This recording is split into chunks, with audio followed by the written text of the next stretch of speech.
in about 5 minutes at an altitude of 400,000 feet above the Earth. Orion is making its way south to north across the Pacific Ocean.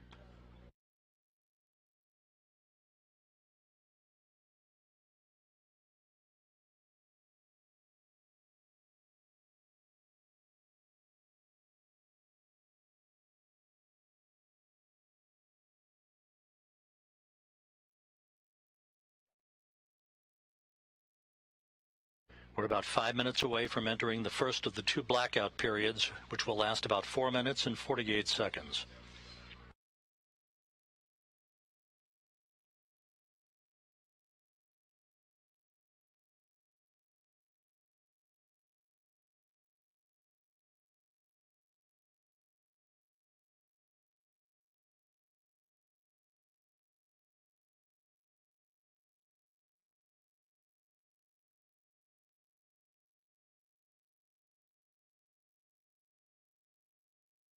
A journey that began with the power of the launch of the Space Launch System 25.5 days ago, about to reach its final minutes in the searing heat of re-entry, where temperatures around Orion will build up to 5,000 degrees Fahrenheit. Just under 4 minutes until entry interface.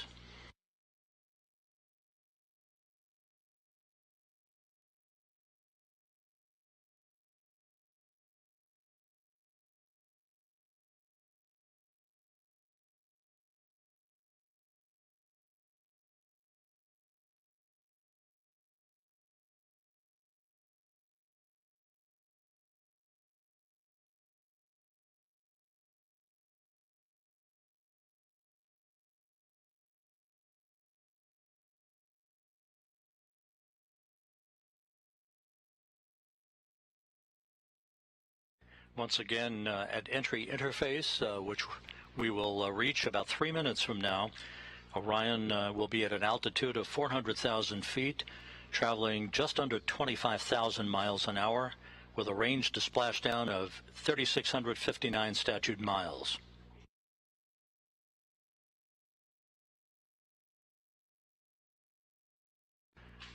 Within seconds after reaching entry interface, we'll begin the first of the two blackout periods that will last just under 5 minutes, about 4 minutes and 48 seconds.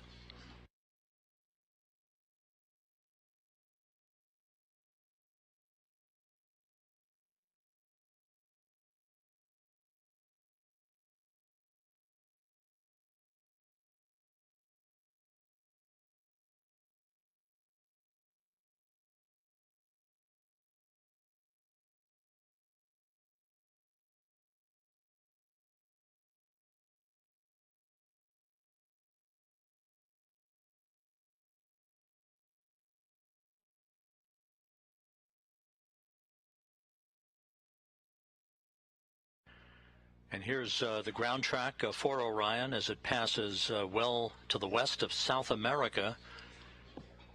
We're just 1 minute, 44 seconds away from entry interface, moving from south to north to its splashdown target west of Baja California.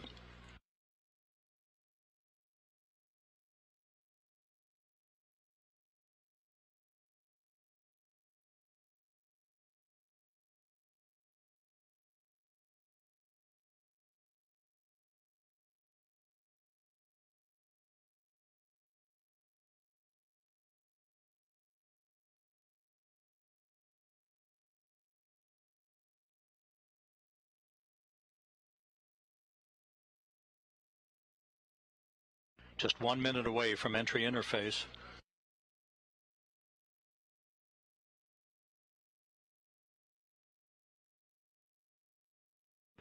And this view from the cabin camera, looking out of the upper hatch of Orion, you can see the limb of the Earth.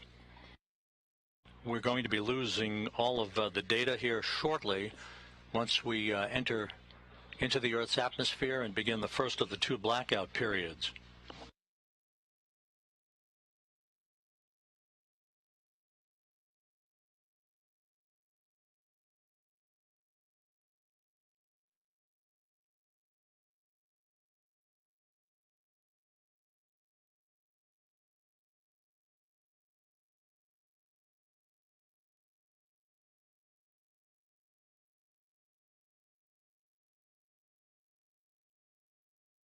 Standing by for entry interface in the first of the two blackout periods.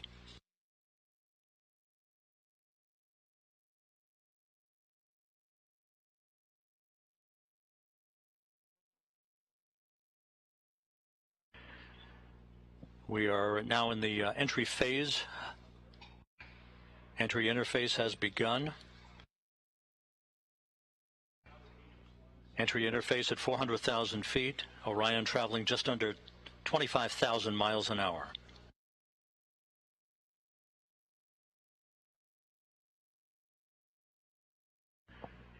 We've gone into the first blackout period. This is a visualization based on what should be happening at the moment, where the temperatures around the heat shield are reaching about 5,000 degrees Fahrenheit. This is the moment of truth for Orion.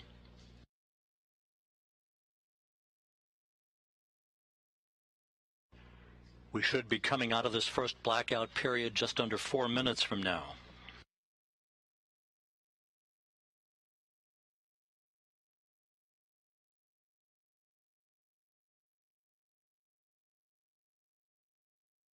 Orion should be traveling about 23,326 miles an hour at the moment.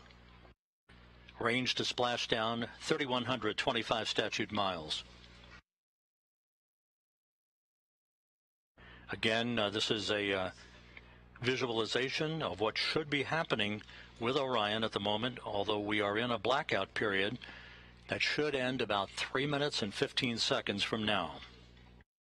Once we emerge from this first blackout period, we'll conduct the skip entry maneuver that will further dissipate heat and energy and begin a very, very dramatic reduction in the velocity of Orion as it approaches its splashdown site.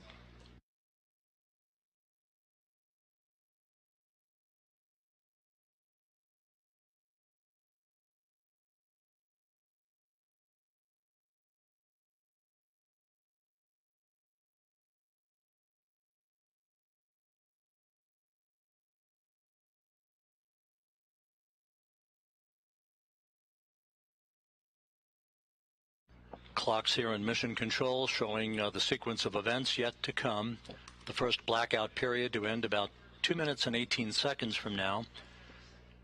The second of the two blackout periods would begin about 6 minutes from now for about 7 minutes, followed by the jettisoning of the forward bay cover that will begin the sequence of the deployment of the parachutes. First, a pair of drogue chutes, 3 pilot parachutes that will then pull 3 main parachutes to begin the final moments of Orion's descent back to its splashdown in the Pacific Ocean.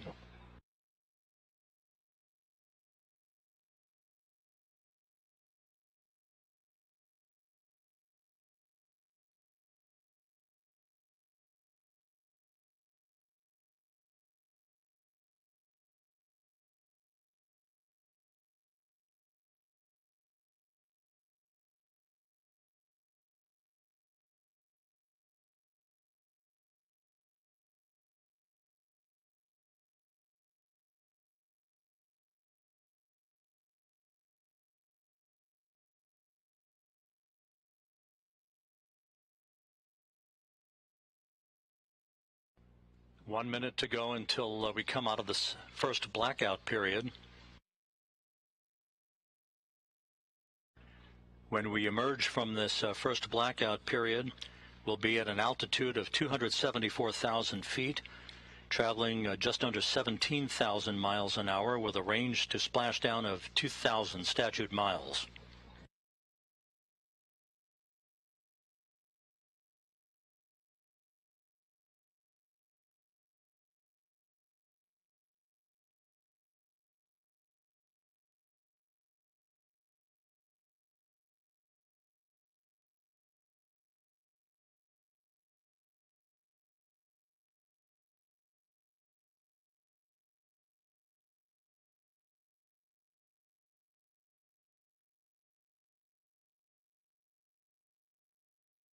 Standing by for a reacquisition of signal.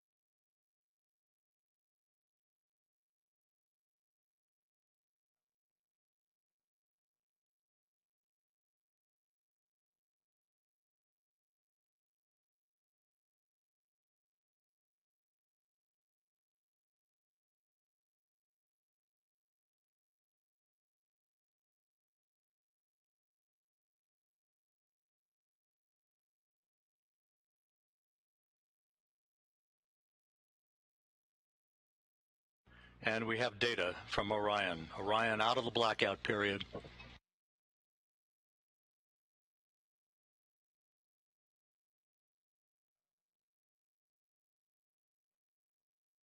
Flight Dynamics reports that Orion is right on the money, coming right down the pike. A good view out of the cabin camera looking out of the upper hatch of Orion.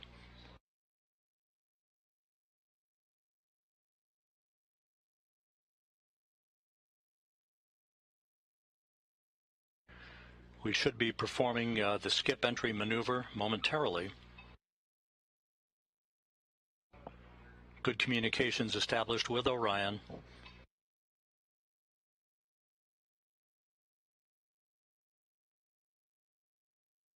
The second blackout period to begin about 2 minutes from now.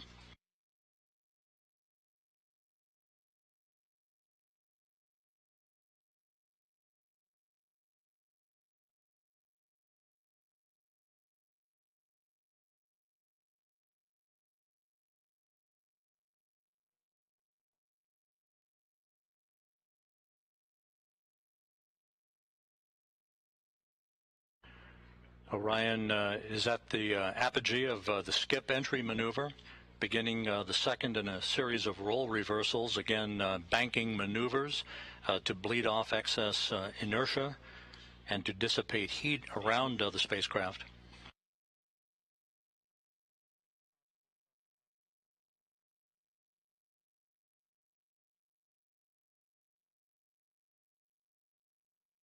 The start of the second blackout period, about 1 minute and 13 seconds from now, will come at an altitude of 270,000 feet, with Orion traveling about 16,400 miles an hour, range to splashdown less than 1,000 miles.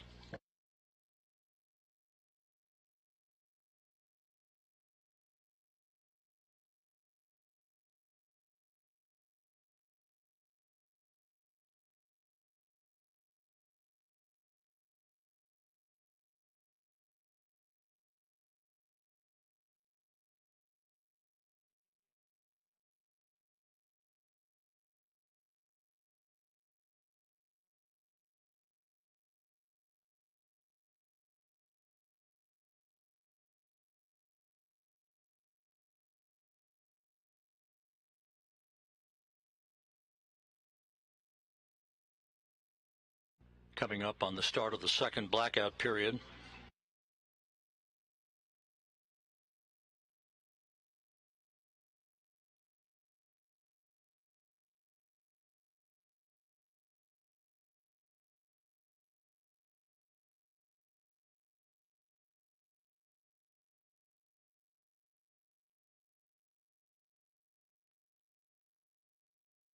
We should be in that second blackout period right now.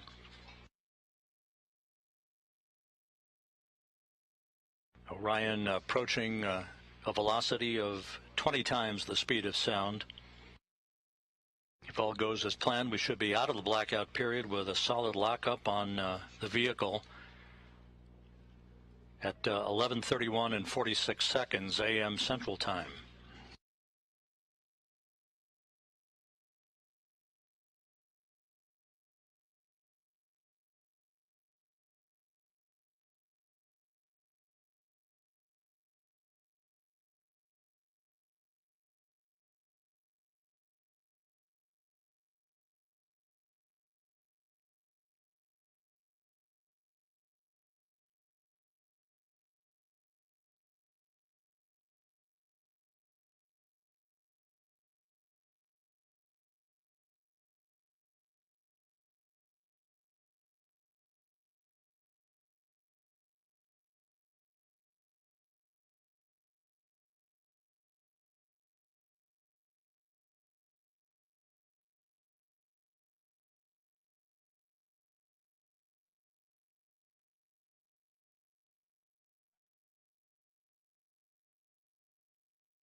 This is Mission Control Houston, the airborne WB-57, one of the airborne assets to track Orion's return to Earth, has visual acquisition of the vehicle. We should be coming out of this second and final blackout about 30 seconds from now.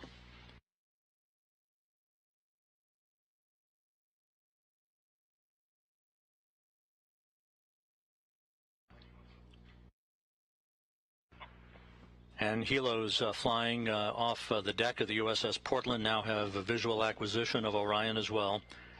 At an altitude of 174,000 feet, traveling 12,600 miles an hour, range to splashdown 288 statute miles.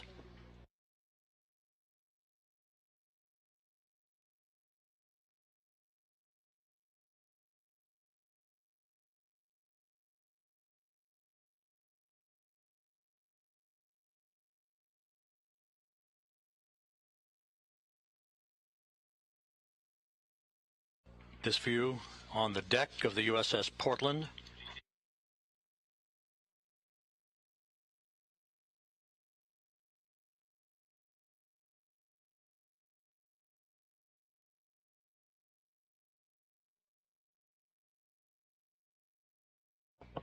And there is a view out of the cabin camera of Orion as it continues a series of role reversals. We have data back from the spacecraft. Flight Dynamics reports Orion straight and narrow on a true course toward its splashdown site. Forward bay cover jettisoning less than 3.5 minutes from now.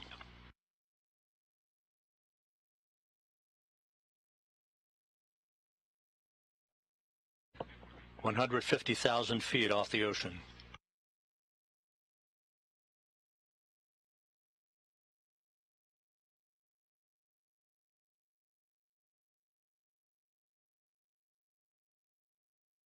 Orion now traveling at Mach 10.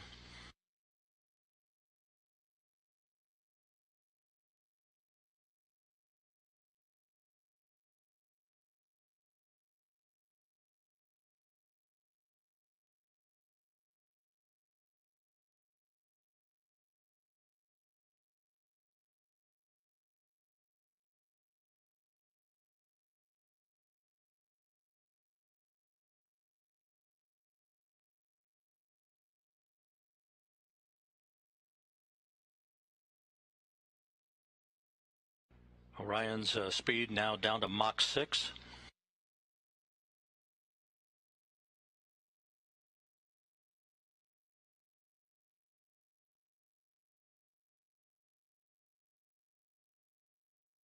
Two minutes until forward bay cover jettisoning.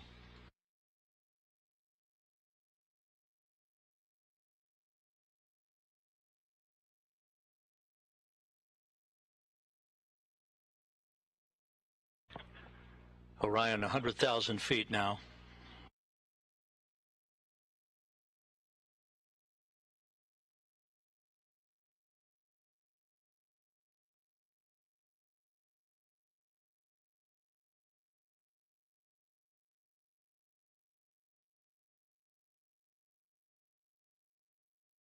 The spacecraft about to go subsonic.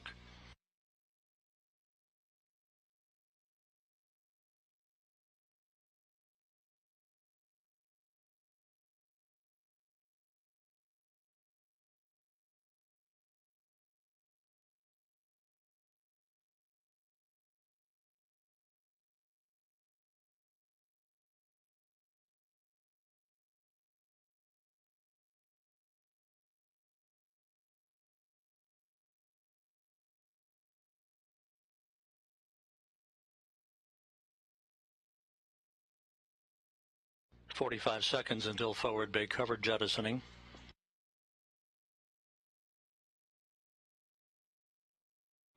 Orion now at 50,000 feet.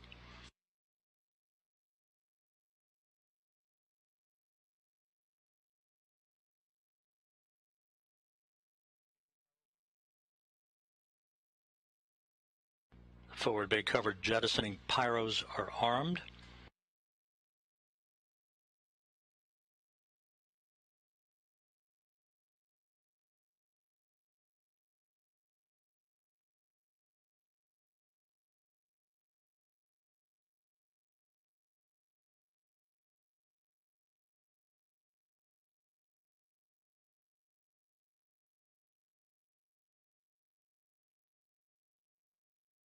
25,000 feet.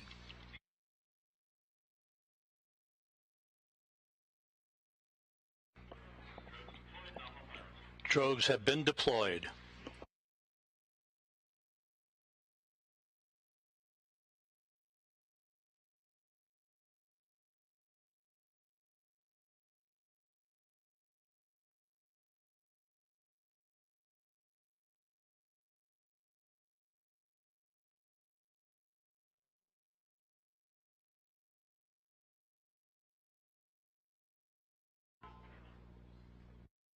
Two good drogue shoots reported by the recovery team out in the Pacific. The descent rate is right on the money. Orion's velocity now down to 282 miles an hour. Range to splashdown 1.5 miles. 10,000 feet now.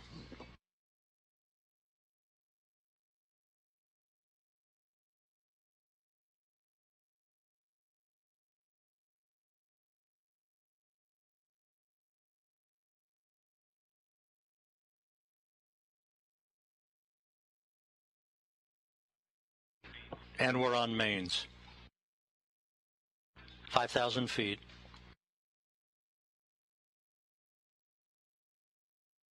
Reefing in progress.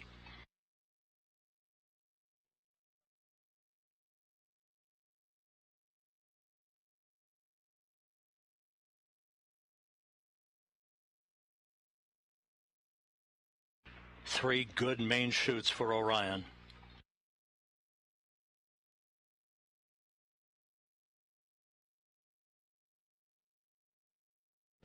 We have three fully inflated main chutes. Time to splash down 90 seconds. Perfect descent rate reported.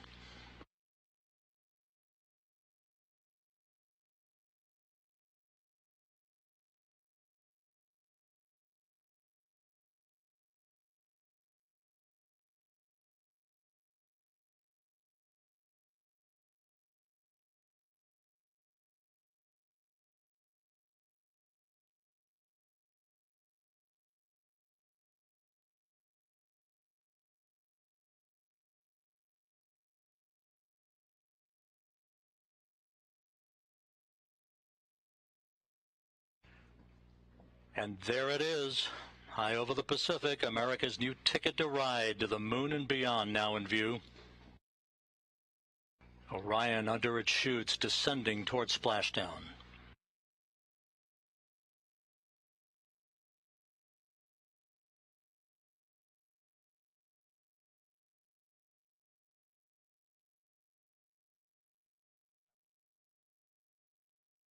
Orion in the perfect orientation for splashdown, just seconds away.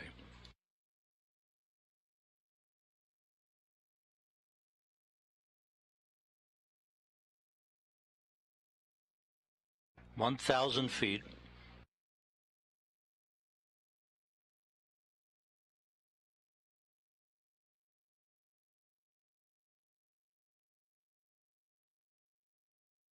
Good descent rate.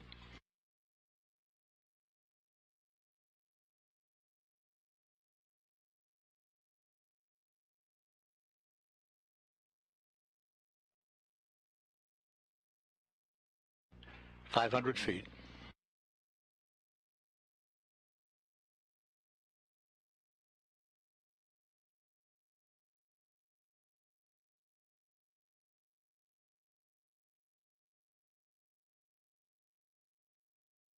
Splashdown. From Tranquility Base to Taurus Littrow to the tranquil waters of the Pacific, the latest chapter of NASA's journey to the moon comes to a close. Orion, back on Earth. Unofficial splashdown time, 11:40 and 30 seconds a.m. Central Time.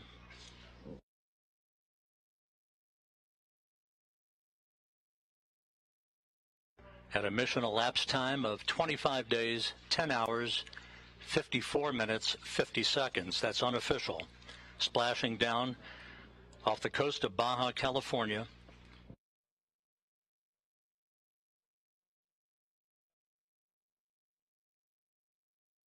The crew module uprighting system now being inflated for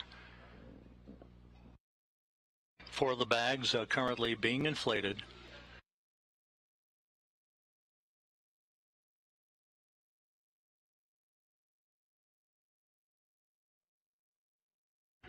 And we have a report that Orion is stable one, upright, the way it should be.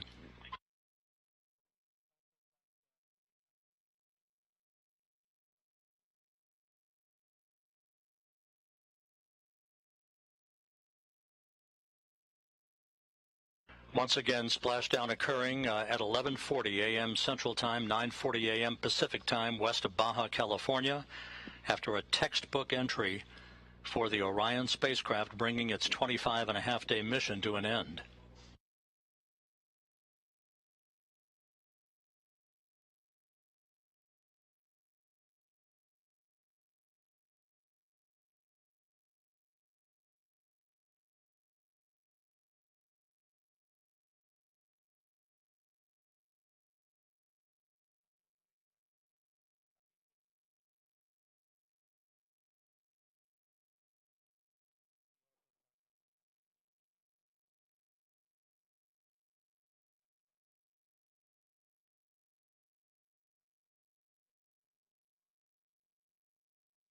Orion's recovery beacon is on. We have confirmation that 4 out of the 5 crew module uprighting system bags have fully inflated, standing by for word on the 5th one.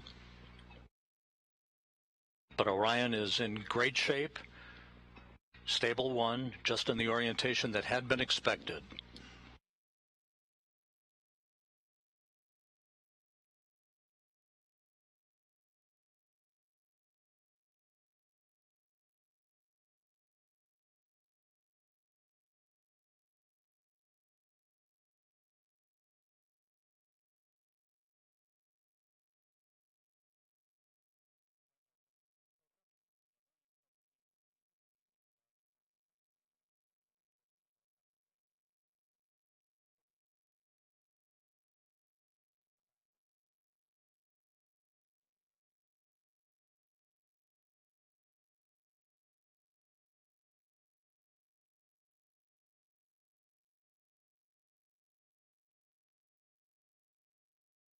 This is Mission Control Houston. Once again, the Orion spacecraft, having completed a journey of 1.4 million miles,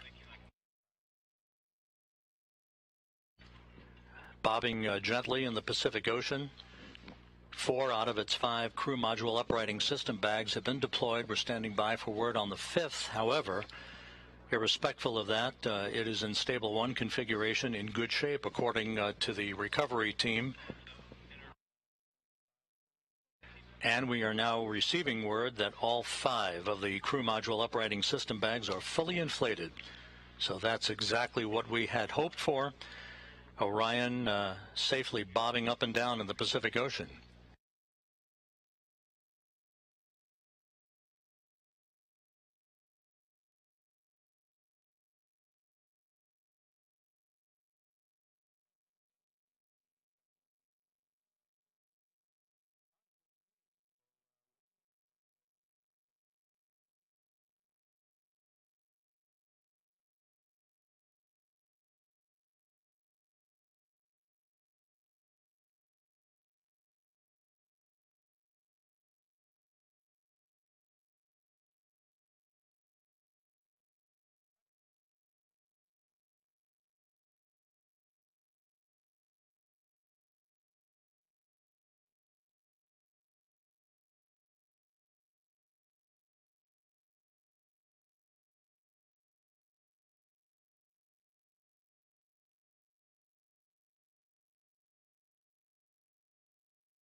This is Mission Control Houston. You're looking at the Orion spacecraft that splashed down about 6.5 minutes ago at 11:40 a.m. Central Time, 9:40 a.m. Pacific Time. We are estimating that it splashed down around 5 nautical miles away from the USS Portland. The recovery ship and Navy boats and divers will be approaching the vehicle before long. The spacecraft is in what is called a stable 1 configuration, upright, just the way we had expected it to be. 5 perfectly inflated crew module uprighting system bags, maintaining a nice gentle configuration for Orion. First of the Navy helicopters now approaching the vehicle.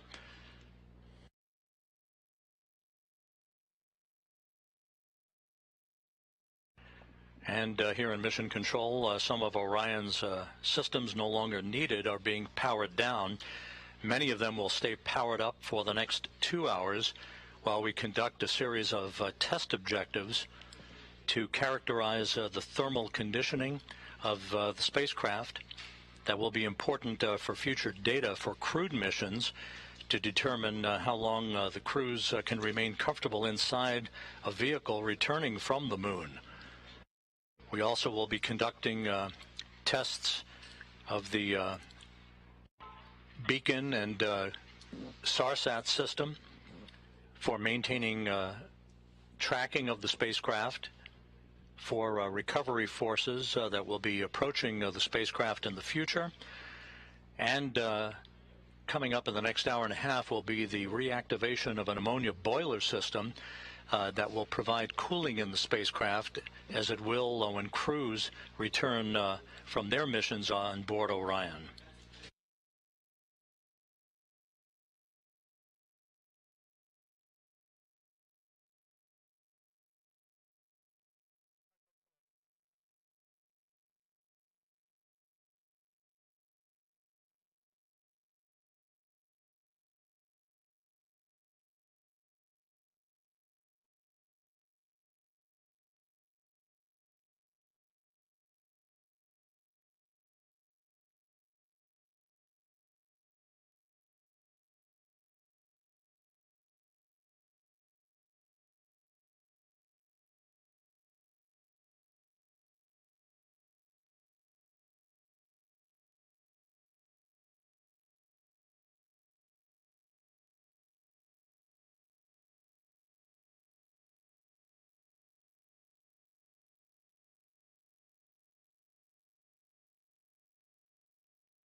This is Mission Control Houston. Reports from the USS Portland indicate that the first of 2 Navy helicopters flying in the vicinity of Orion, which is about 5 nautical miles away from the ship, indicate no damage to the spacecraft and no hazardous fuel leaking from the spacecraft. A good view of the helicopters and the initial Navy boats that will be approaching Orion a short time from now. Once again, the splashdown occurring at 11:40 a.m. Central Time, 9:40 a.m. Pacific Time.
This is Mission Control Houston. Orion in the Pacific Ocean, having splashed down at 11:40 a.m. Central Time, 9:40 a.m. Pacific Time, around 5 nautical miles or so from the USS Portland, a textbook entry for the vehicle. On the USS Portland at this hour, my colleague Daryl Nell from the Kennedy Space Center, who's with the Exploration Ground Systems Recovery Team. Daryl, how did it look to you? It certainly looked textbook to us here. I'd say that's a great description, Rob. Perfectly landed here in the Pacific Ocean, and that's been confirmed by the operations manager that I just spoke to. Watching it from the deck as an observer, we have, as you can see, some broken clouds in the sky, like right around 3,000 feet. But we saw those 3 full main parachutes pop out. It was a beautiful sight, probably just about several thousand feet in the sky, and then we watched that slow descent as the Orion crew module made its way down to the Pacific Ocean. Saw the splash, and then, of course, the assets aboard the USS Portland here immediately started making their way towards the splashdown site, and as you see live now, they are close to being next to the capsule. Now, the helicopters that you see flying there, those are MH-60s. We have 2 of them in the air, and they are right now gathering high-quality, high-definition imagery of the capsule in the water. There's a spotter aboard. We have photographers as well. The doors are completely open on both sides of the helicopters, and so you can see them flying a circular track around the splashdown location. They have marked, if you can see it, you can see what looks like smoke coming off the location just to the left there. That is the boats having marked location where some of the debris has come down, the debris that was part of the separation event, part of the parachutes opening event. So you have the sabot as well as the lid from the parachutes. All of that is being tracked by the Sasquatch team, and the Navy boats are marking that with floatable smoke grenades. All of that hardware the team wants to recover because there's valuable information and data in it. The helicopters will be out for another 20 minutes gathering imagery. You can see one of them getting very close to the crew module. There is an GSS camera, ultra high definition, 8K, which is gathering imagery. We are currently on course to go right by the splashdown location, so we are right about 3.5 miles and closing. We are going to a point that's going to be 1 mile out. That's our next waypoint, 1 mile out from the splashdown location. One of the things we're waiting for is for ammonia boil off, and that's why the Navy boats are not yet next to the capsule. We're still going to wait that out. The amount of time that that's going to take is has not been determined. They have allowed for as much as 2 hours. The ammonia on the capsule is used for cooling purposes, to keep the cabin cool for crew. Of course, there's no crew in this capsule, but for future missions, it will certainly be an important part of keeping the astronauts cool during the heat of reentry. But for now, they're going to vent off that ammonia, and as they do that, it's not quite safe to get close to the capsule with the Navy divers.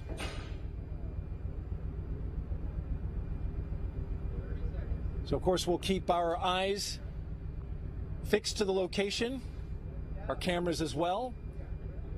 The USS Portland's standing by for our next waypoint, 1 mile from the splashdown site. And then once the completion of the ammonia boil off, the Navy boats will be going in. spectacular sight from out here, Rob. Toss it back to you.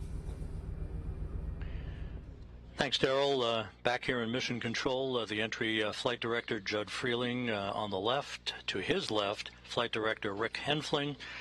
And with me on console here, probably none more important than the NASA Administrator, Bill Nelson. Senator, thank you for joining us today. Rob, I'm overwhelmed. I'd say it's good to see you, but this is an extraordinary day. I remember years ago when I saw you return on Columbia from your mission into space, and it all conjures up a tremendous amount of memories. Orion back on Earth, having circumnavigated the moon, having survived a critical test of its heat shield.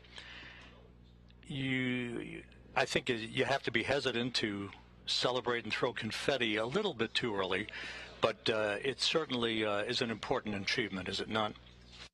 It's historic because we are now going back into space, into deep space, with a new generation. Kennedy just stunned everybody with the Apollo generation and said that we were going to achieve what we thought was impossible, and did that in a short period of time. And many things have happened since, but we knew we were going back, but we knew we were going back to the moon just to continue to explore outward into the cosmos. And so that's why this is a defining day. It is one that marks new technology, a whole new breed of astronaut, a vision for the future that captures the DNA of particularly Americans, although we do this as an international venture. And that DNA is we are adventurers, we are explorers. We always have a frontier, and that frontier is now to continue exploring the heavens. We had to wait a while for Artemis to finally get to the point where the Space Launch System got us underway back on November 16th. But once it did, these engineers and the other members of the team's front room, back room, they've been pretty giddy over the amount of data that they've required and how this vehicle appears to have exceeded its expectations in its performance. The whole vehicle, the rocket, the European participation in the support module, the spacecraft itself, Orion, performing so well that they added a lot of tests. And lo and behold, we're going to be up to our ears in data, thankfully. And of course, today the two main things that had to happen was that that heat shield had to work, and it did beautifully, where they can skip off the atmosphere and bleed that speed down from 25,000 miles an hour. And then the parachutes had to work, and they did it as well. You know, the engineering, the design of this mission, all the work that will go into the next flight when a crew is on board, right, to orbit the moon. What does this say about NASA and the international partner cooperation and the partnership that ultimately takes us not only to the moon but beyond? Well, it says a lot about our country because we don't do it secretively. We do it openly, and we do it with our friends, and we invite all peoples of the earth. And we are doing it also with commercial partners, because when we go into orbit on Apollo 3, we are going to rendezvous and dock with in this case, SpaceX lander, and the crew will go down to the surface. And then we have another competition going on now for another lander, so that we will have two landers. And again, this is the program of going back to the moon to learn, to live, to invent, to create in order to explore beyond. 50 years ago today, Gene Cernan, Jack Schmitt landed their lunar module Challenger on Taurus Littrow, the final lunar landing. It only seems fitting half a century later to the day, Orion back home. And what a fitting opportunity that I had last night to sit with Jack Schmitt at the astronaut dinner and to talk to him about those experiences. 50 years, it's a long time, but look what we have done in the meantime. The space shuttle, we built the International Space Station, we brought in commercial partners. We now go to and from regularly the International Space Station with cargo and crew. And here we go. We've got scouts going to the moon that are commercial scouts that land, that take NASA instruments and scientific instruments in preparing us for the landings of our astronauts. And so it's a new day. A new day has dawned. An Artemis generation is taking us there. And Orion continues to await the arrival of the USS Portland, which shouldn't be very much longer from now, and some flight test objectives that will be taking place over the next couple of hours before we here in Houston hand the vehicle over to the Kennedy Space Center recovery team. NASA Administrator Bill Nelson, pleasure to see you today, and thank you so much for being with us. What a day. Oh, it is my great privilege.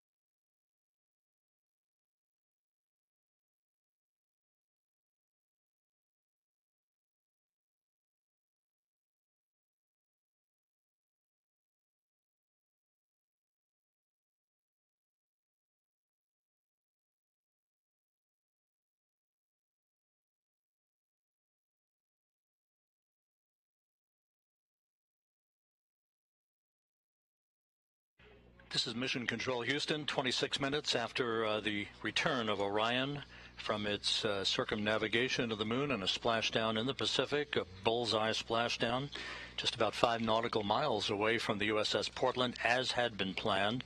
The Portland about to arrive near the spacecraft, as you heard from Daryl Nail, who at this moment is standing by on the Portland with the woman in charge of the recovery operations, Melissa Jones. Daryl?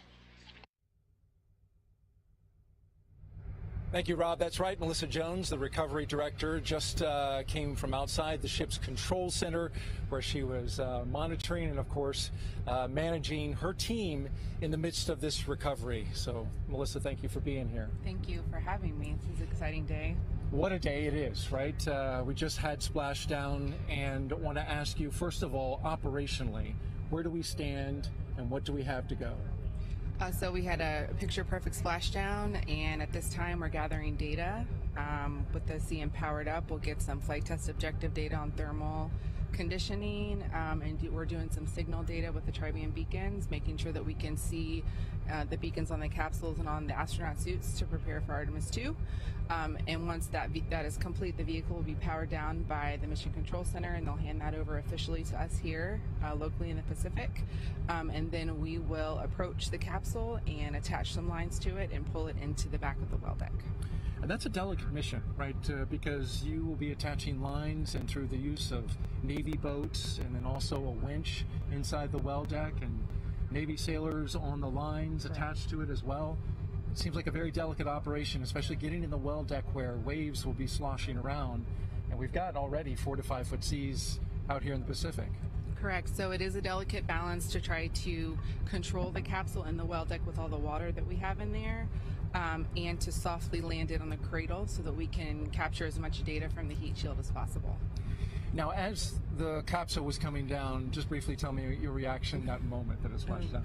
So when they called capture from the helicopters, it was the most amazing feeling. It's just been a long time coming. We've been working this mission for a while, and we've done a ton of training. And every time you do training with a mock-up capsule, you don't have any of that. You don't have parachutes. You don't, hear it coming back through the atmosphere, the sonic booms and all of that kind of stuff. And today that actually happened. It's just amazing. And your team, it's worth noting, has been out here a long time. From the moment of launch, you were on console, ready to support if something off-nominal happened, unusual. You were going to be able to recover that capsule wherever it was needed to recover. So you were working that and then stayed through Thanksgiving all the way to now. So it's been a long road. It has been, yes. Several of us supported launch, and then we deployed out here about 23 days before, and we're out here for Thanksgiving as a team. So we have been waiting for this and preparing for it for a while. And it looks like you're doing a great job so far. Good luck the rest of the way, Melissa Jones, and thank you for joining us. Thank you very much. Thanks for having me. All right, Rob?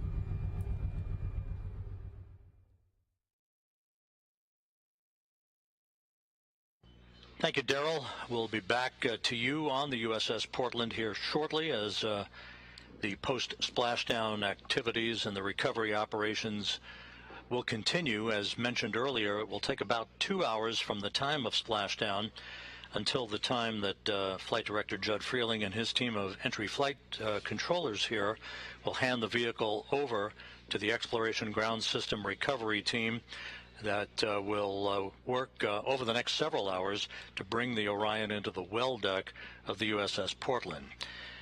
With me, a familiar face, Bob Cabana, NASA's Associate Administrator. Bob, it's great to see you here. And with Orion back on Earth, another milestone accomplished on the road back to putting Americans on the surface of the moon. In terms of the criticality of what we've seen over the past 4 weeks, your thoughts on how this mission evolved and now the stepping stone that would put a crew on board a couple of years from now? Oh, Rob, it's been absolutely critical to get this mission off safely.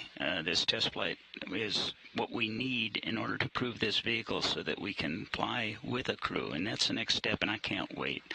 The launch, first off, I was on the roof of the Launch Control Center. I went up there with the administrator and deputy administrator when we came out of the T-minus 10-minute hold, and it was phenomenal. It was absolutely amazing. The rocket performed flawlessly, and I haven't been that happy in a long time after we came down off the roof. And then to see the mission go as well as it did, the shots that we got from the vehicle, that one from 40,000 miles away where you saw the moon with the Earth in the background.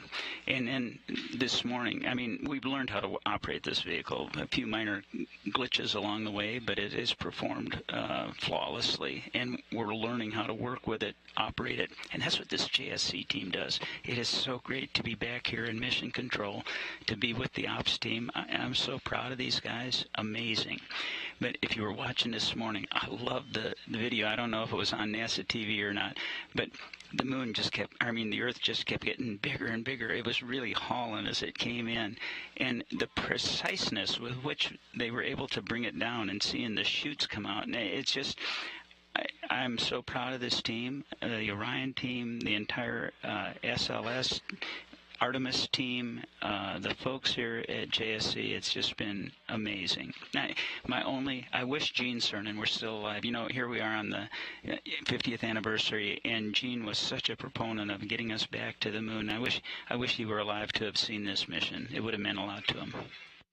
I don't want to date you, but I think 24 years ago, at this moment in time, you were building a space station, I believe, with your crew on STS-88. We had so many dramatic, jaw-dropping images during the course of this flight. What for you was the most impactful moment? I'm not sure I can pick one. Obviously, the launch. The team has worked so hard to get to the point where we successfully launched this rocket. I think the successful burns along the way to actually get that go for the TLI burn and do it and be on our way to the moon again. Absolutely awesome. I think the pictures that we saw. But the splashdown, how can you not? I mean, this was really emotional, going around and congratulating folks for what we did. So it's hard to pick just one. I think what has meant the most to me, more than just watching the mission, more than the mission highlights, is being with the teams at the Kennedy Space Center, at the Marshall Space Flight Center, here at the Johnson Space Center, and just being able to go up and talk to them and thank them for all their hard work that got us to where we are. I think it means a lot to me. And Bob, final question. The next step, Artemis 2, putting a crew on a vehicle to orbit the moon. It's going to be a complicated mission. It's a long road. It seems like a long time from now, but based on what we've just witnessed, and based on what we believe will be the ultimate data flow out of this mission, it doesn't seem that far away, does it? It is not that far away. It's going to mean a lot when we get the crew assigned. And we see them in training. We get that human face to this. I've seen the flight hardware at KSC. The Orion 2 spacecraft for Artemis 2 is there. It's in build. We got to get Artemis 1 back and transfer some of the black boxes across to make sure that they get checked out and everything works. The rockets being built, we are on the way. And I think when you put a human face to that, when you actually see that, hey, we're sending humans to the moon again, and we're going to get this one-year cadence eventually where we're doing this on an annual basis, this is our future, and it's different from how we went during Apollo. We're going in a sustainable way. We're paving the way to go onto Mars, not just the moon and Mars, but to establish a presence in our solar system beyond our home planet, to explore, to have those technologies in space, to continue to learn and improve things here on planet Earth. Bob Cabana, NASA's Associate Administrator. Thanks so much for being with us, Bob. Rob, it is always a pleasure to share a mic with the voice of NASA. I think a lot of you, buddy, you know that. We've worked together a long time. You keep doing a great job. Thank you very much, Bob. Bob Cabana, NASA's Associate Administrator, with us here in Mission Control.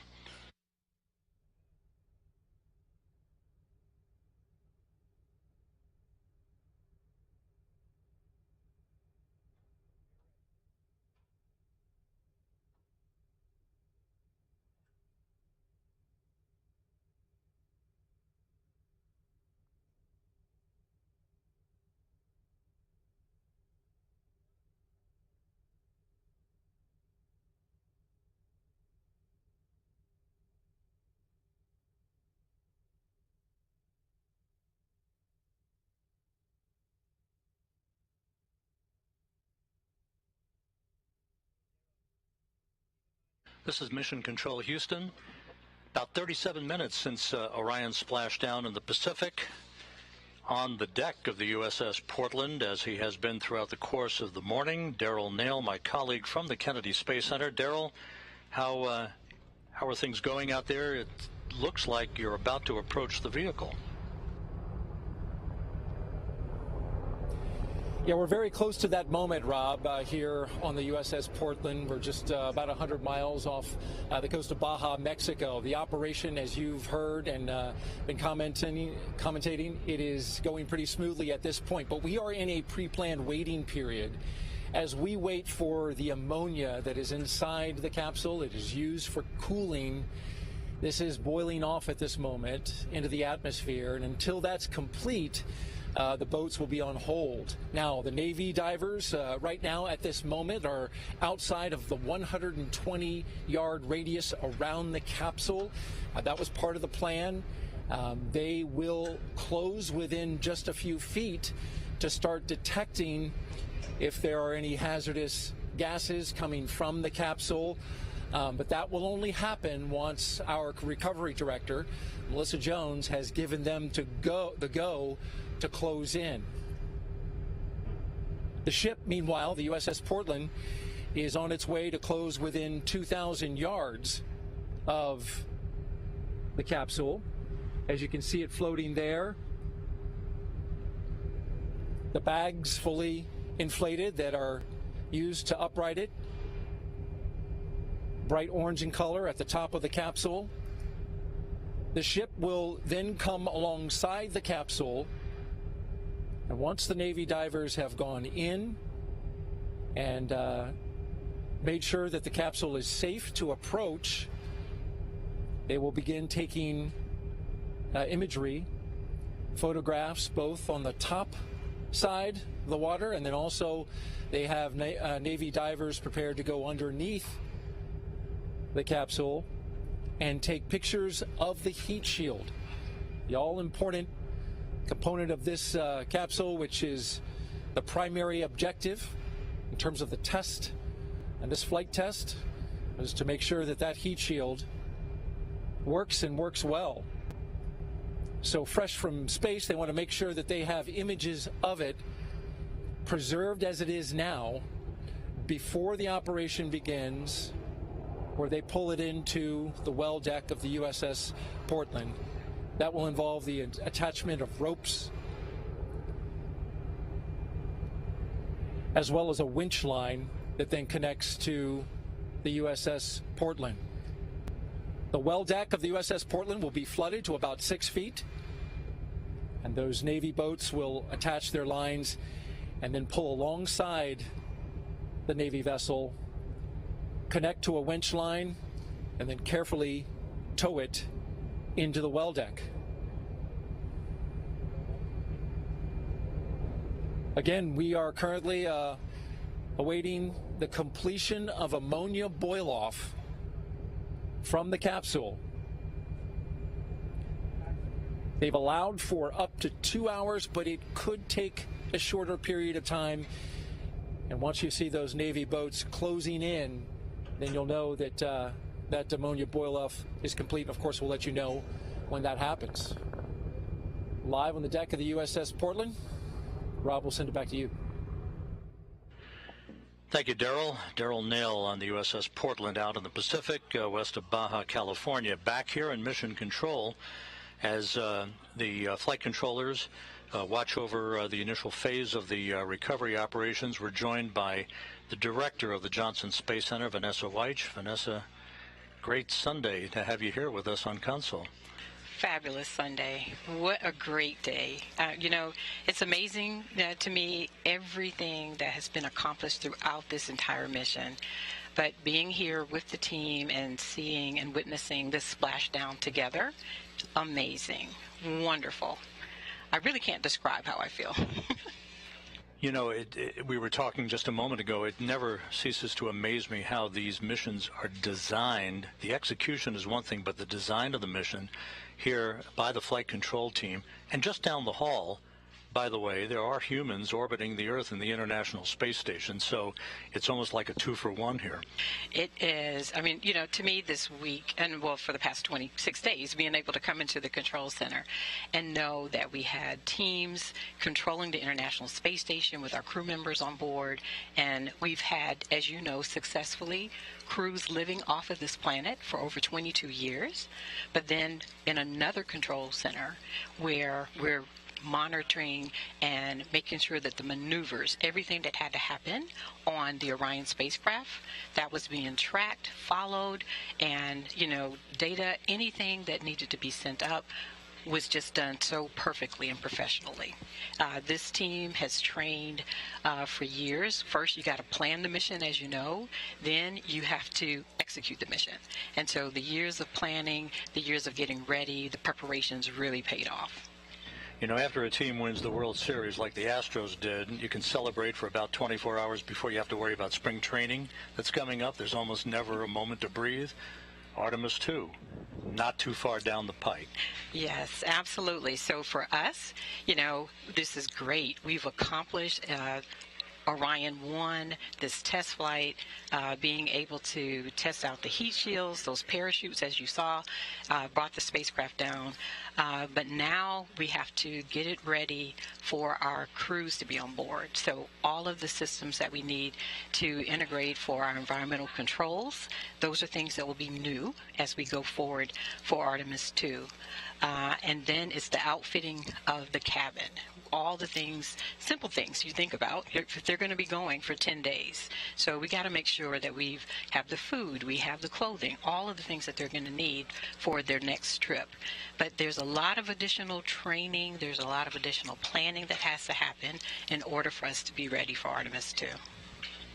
Thank you so much. Vanessa Weich, the director of the Johnson Space Center. What a busy time this has been. Oh, but I also, Rob, though, I want to say thank you and congratulations to all of the employees, our entire workforce here at NASA Johnson Space Center.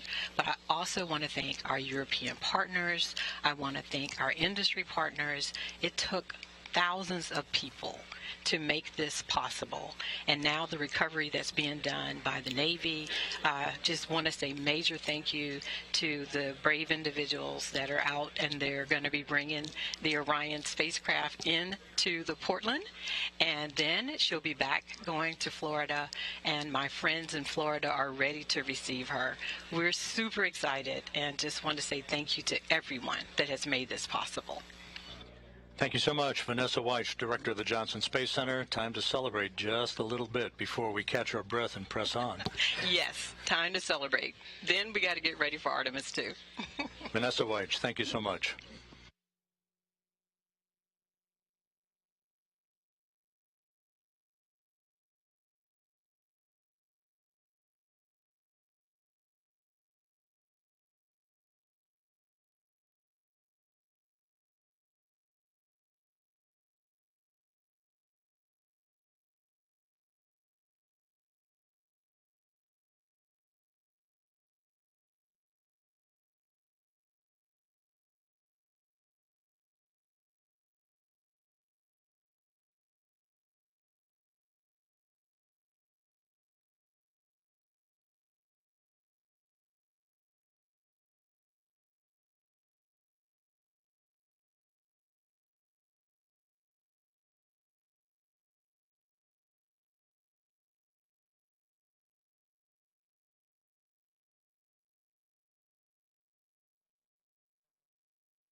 Back here in Mission Control, it has now been 46 minutes since the splashdown of the Orion spacecraft to complete its 25-and-a-half-day mission.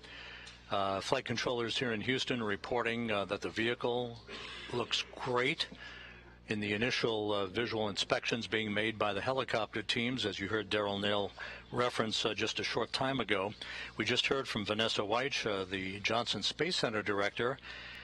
Now let's turn our attention to the East Coast, to the Kennedy Space Center, where the director of the Kennedy Space Center, Janet Petro, is standing by with us. Janet, good afternoon, and what a moment as your exploration ground systems folks are hard at work out in the Pacific.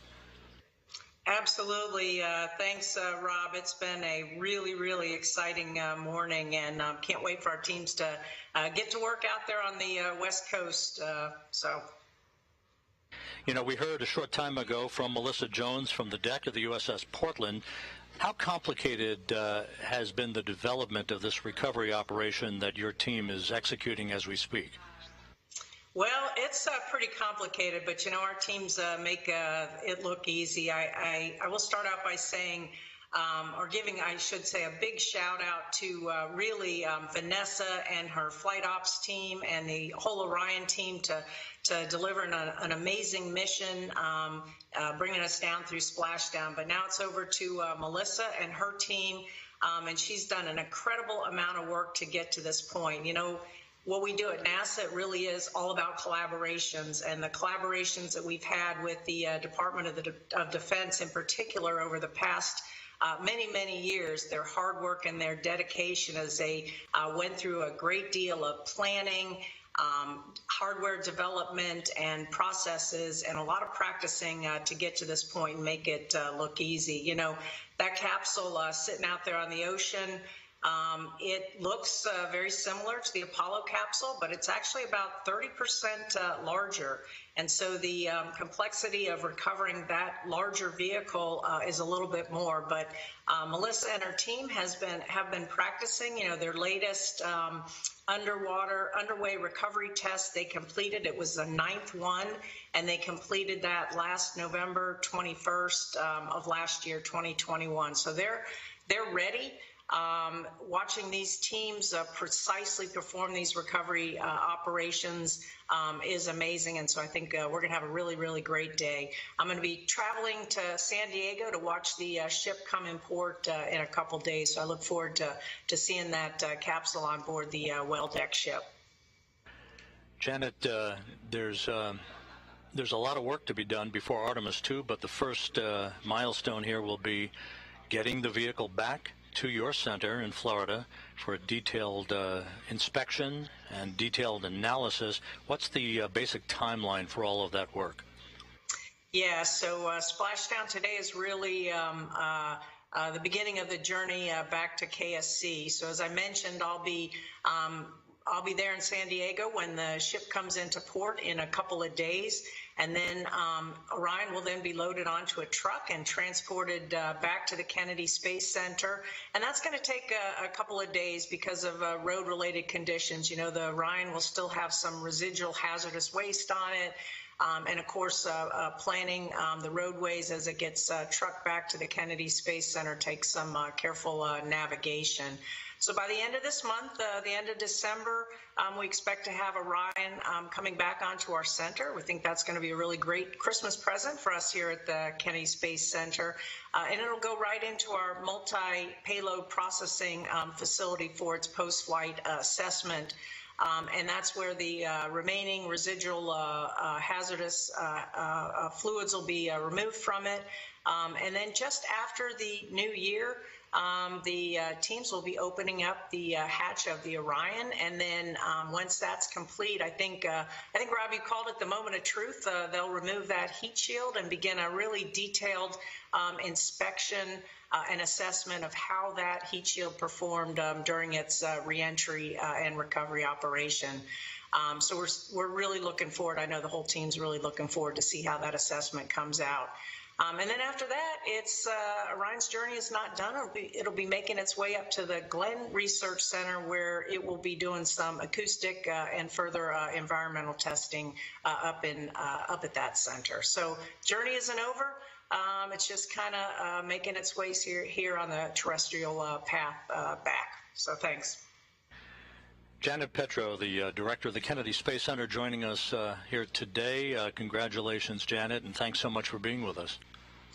Thank you, Rob. It's a great capstone to our 60th diamond anniversary to have splashdown, successful splashdown. So take care. Thanks, Rob.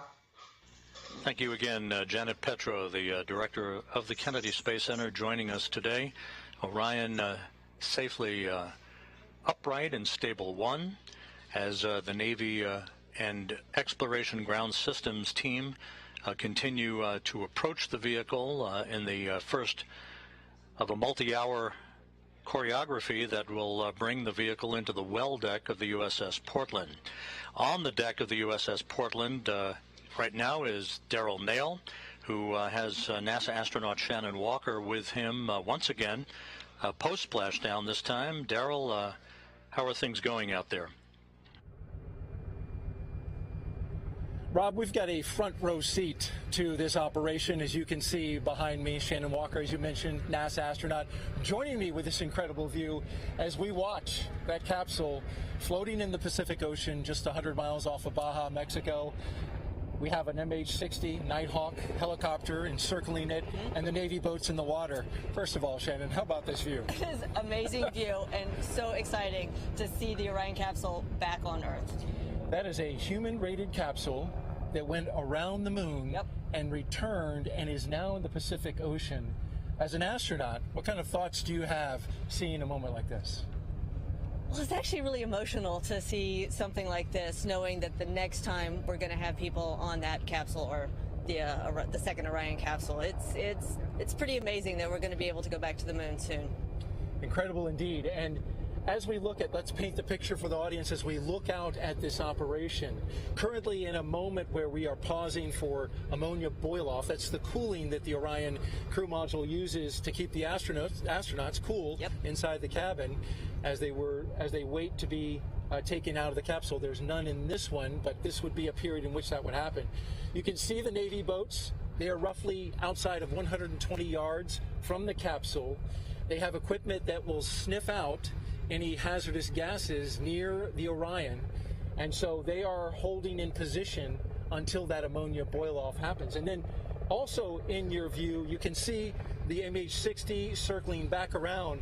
It is leaning so the photographers inside and a high-resolution camera mounted on the side can get imagery of the capsule fresh from space. My question to you, Shannon, is as we watch this continue to wait and for the Navy divers to get closer, thoughts of Artemis 2 now come to mind. You've heard folks have been talking about it. Rob has been discussing it with many of the leadership around NASA. People want to know, well, who are the astronauts going to be for Astronaut 2? Yeah, so, any idea? That is the question. No, I have no idea. Once we get this capsule back, we'll look it over and we'll be able to determine when Artemis 2 will actually be able to launch. And once we know that launch date, we'll figure out the right time to name the crew based on the training flow. So there's actually a period of training in which you have to do a set amount of time to get ready for that, but really predicated on Artemis 2 and that launch date? Absolutely. We don't want to have the crew just spinning their wheels if Artemis 2 is going to be a long way out, but I don't think it will be, so I would say sometime in the next 6 months maybe. Is it just a guess? Don't hold me to it. We might be naming the crew. All right, very good. Shannon Walker, NASA astronaut, thanks for joining us today. One quick update and note, the recovery team was looking at the possibility of recovering the parachutes as well as the forward bay cover, but that is not going to happen this time. They did mark their locations, but they did slip below the surface of the ocean, and so no recovery of the parachutes or the forward bay cover. That's it from right here on the USS Portland. Rob, we'll send it back to you. Daryl Nail on the deck of the USS Portland with NASA astronaut Shannon Walker. It's been almost an hour since Orion splashed down. Everything with the entry and splashdown went by the book. If you weren't with us for the final minutes of Orion's descent toward the Pacific Ocean, we have a replay after the deployment of the three main chutes, which were pulled out in sequential fashion after pilot parachutes and drogue chutes were deployed. The main chutes came out. They reefed in perfect fashion. Slowly descending towards the splashdown that was marked at 11:40 a.m. Central Time, 9:40 a.m. Pacific Time, at a point about 5 nautical miles or so from the USS Portland, west of Baja California. Orion entered the Earth's atmosphere traveling 25 times the speed of sound. It decelerated to a splashdown velocity of just under 100 miles an hour. It was a very gentle splashdown for Orion. All of its entry milestones were performed in perfect fashion. 2 blackout periods in which the plasma around Orion built up, preventing data and communications with the spacecraft as a natural function of the heat of reentry, which was about 5,000 degrees Fahrenheit, twice as much as re-entering space shuttles and other crewed vehicles have experienced.